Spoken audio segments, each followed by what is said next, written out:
November 24th, 1971. A man in a black suit and tie boards a routine flight, orders a drink, and calmly hands the flight attendant a note. What happens next is the stuff of legend, a high-stakes skyjacking, a daring mid-air escape, and a mystery that has baffled the FBI, amateur sleuths, and true crime enthusiasts for over 50 years. Who was D.B. Cooper, and how did he vanish without a trace? In this video, we'll dive deep into the facts, theories, and the enduring enigma of the only unsolved skyjacking in US history. Stay tuned, you won't want to miss this. On the afternoon of November 24th, 1971, a man using the alias Dan Cooper purchased a one-way ticket from Portland, Oregon to Seattle, Washington. He was described as a middle-aged man, dressed in a business suit with a black tie and sunglasses. Little did the crew and passengers know this ordinary-looking man was about to pull off one of the most audacious heists in American history. Shortly after takeoff, Cooper handed a note to the flight attendant indicating that he had a bomb. He then made a chilling demand, $200,000 in cash, 4 parachutes and a fuel truck standing by in Seattle to refuel the plane. The pilot and crew, realizing the gravity of the situation, complied. After landing in Seattle, Cooper released the 36 passengers in exchange for the money and parachutes, but kept several crew members on board. With his ransom in hand, Cooper directed the plane to take off again, this time heading toward Mexico City.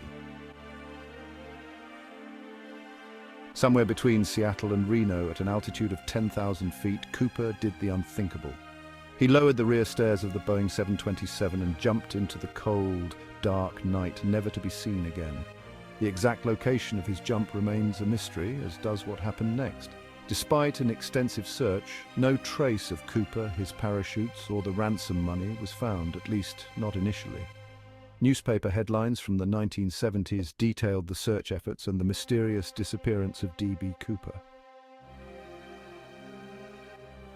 The investigation into Cooper's disappearance turned up few clues. Among the scant physical evidence left behind were a black clip-on tie, 8 cigarette butts, and the $200,000 ransom in $20 bills. The FBI meticulously recorded the serial numbers on the bills, hoping they might resurface. In 1980, nearly 9 years after the hijacking, a young boy discovered a small portion of the ransom money buried along the banks of the Columbia River. The bills were deteriorated but matched the serial numbers given to Cooper. Yet this discovery only deepened the mystery. How did the money end up there, and what happened to the rest? In recent years, the tie has provided some of the most intriguing evidence. Scientists discovered rare earth elements, including titanium, on the tie, suggesting Cooper might have worked in a field like aerospace or chemical engineering. But despite this lead, his true identity remains unknown. Over the years, countless theories have emerged about who D.B. Cooper was and what became of him. Did he survive the jump, or did he perish in the wilderness? Some believe he was an experienced skydiver, perhaps even a former paratrooper, which might explain his calmness and the precision of his demands. Yet the conditions that night were treacherous: rain, high winds, and freezing temperatures. The parachute Cooper used wasn't steerable, and he jumped into a remote forested area. Many experts believe he didn't survive the jump. But if that's true, where is his body, and why has no other trace of him been found? The list of suspects is long and varied. Richard Floyd McCoy, a Vietnam veteran and former Green Beret, was arrested for a similar hijacking just months after Cooper's. But key differences in his methods and appearance led the FBI to rule him out. Kenneth Christensen, a former paratrooper and Northwest Orient Airlines employee, also emerged as a strong candidate. His background and certain circumstantial evidence seemed to fit, but no definitive proof has ever been found. Robert Rackstraw, another Vietnam veteran with a murky past, became a prime suspect after being implicated by amateur investigators. Yet, once again, the FBI found no conclusive evidence linking him to the crime. Dwayne Weber, on his deathbed, claimed to be D.B. Cooper, but despite some intriguing clues, his story didn't hold up under scrutiny. Despite over 50 years of investigation, D.B. Cooper's true identity and fate remain a mystery.